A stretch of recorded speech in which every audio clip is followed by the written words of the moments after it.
چاہیے، غصہ اس بات پر آنا چاہیے کہ آپ نے حساب کیا لیا ہے، حساب کیا دیا ہے۔ حساب زندوں سے لیا جاتا ہے، مردوں سے نہیں۔ آپ مدرسے کا کمیٹی ہے، حساب لیجیے، ہم جو چندہ دیتے ہیں بتائیے کہاں خرچ کرتے ہو، کہاں لگاتے ہو، بچوں پر کتنا خرچ ہوتا ہے۔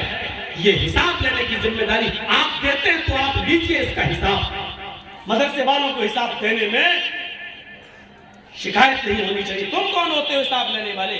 حضرت عمر فاروق جب امیر المومنین بنائے گئے اور ممبر پہ کھڑے ہو کے خطبہ دینے لگے، جیسے انہوں نے الحمدللہ کہا، ایک نوجوان مجمع میں کھڑا ہو گیا، کہنے لگا عمر خطبہ نہیں دینے دوں گا۔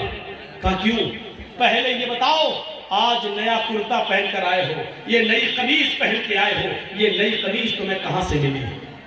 تمہاری تنخواہ تو بیت المال سے اتنی نہیں ہے کہ اس میں تم نیا کپڑا سلا سکو۔ آج یہ نئی چادر تمہارے جسم پر میں دیکھ رہا ہوں، یہ کرتا، یہ قمیص تمہارے پاس کہاں سے آیا؟ حضرت عمر جواب دیتے ہیں کہ اس کا جواب میں نہیں دوں گا، میرا بیٹا دے گا۔ اے میرے بیٹے اٹھو اور جواب دو کہ یہ نئی قمیص، نیا کرتا کہاں سے آیا؟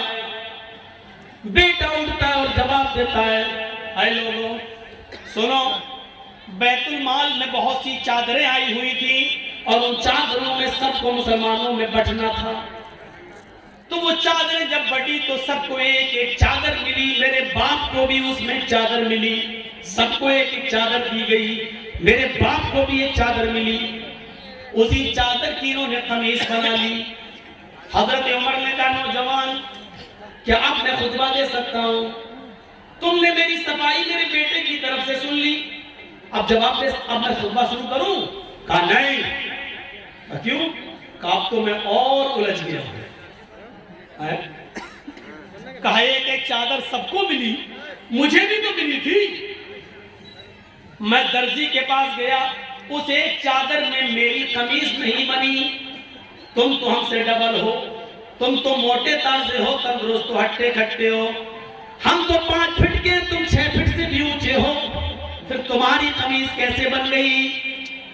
حضرت عمر نے کہا بیٹے اس کا بھی جواب دو۔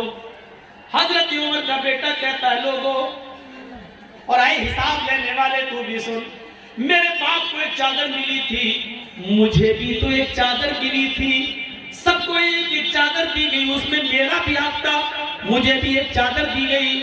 میں نے اپنے باپ کی قمیص میں کئی جوڑ لگے ہوئے دیکھے، پیبند لگے ہوئے دیکھے، تو مجھے اپنے باپ کی قمیص پر بڑا افسوس ہوتا تھا کہ میرے باپ کے پاس کوئی کپڑا نہیں ہے، تو میرے باپ نے، میں نے اپنے باپ کو اپنی بھی چادر دے دی، اپنی چادر اور میری چادر دونوں چادریں ملا کر میرے باپ نے قمیص بنا لی۔ حضرت عمر نے کہا نوجوان اب کیا کہتے ہو، اب میں خطبہ دوں؟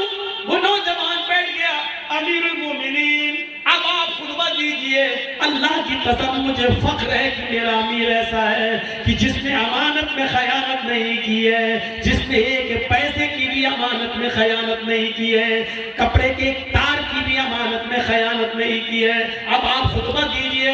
میں نے یہ سب کے سامنے اس لیے پوچھا تاکہ آپ کی صفائی سب کے سامنے آ جائے۔ میرے بھائیوں سب کے سامنے اس آدمی نے پوچھا، حساب لیا، اور عمر فاروق نے سب کے سامنے حساب دیا۔ حساب زندوں سے لیا جاتا ہے، مردوں سے نہیں، مردے تو مر گئے، وہ اپنے کرم جو کیا ہے اس کے حق وہ بھگتے، اچھا کیا تو اچھا، برا کیا تو برا، لیکن زندوں سے حساب لیا جاتا ہے۔ آپ زندہ قوم ہیں، محاسبہ کریے، محاسبہ۔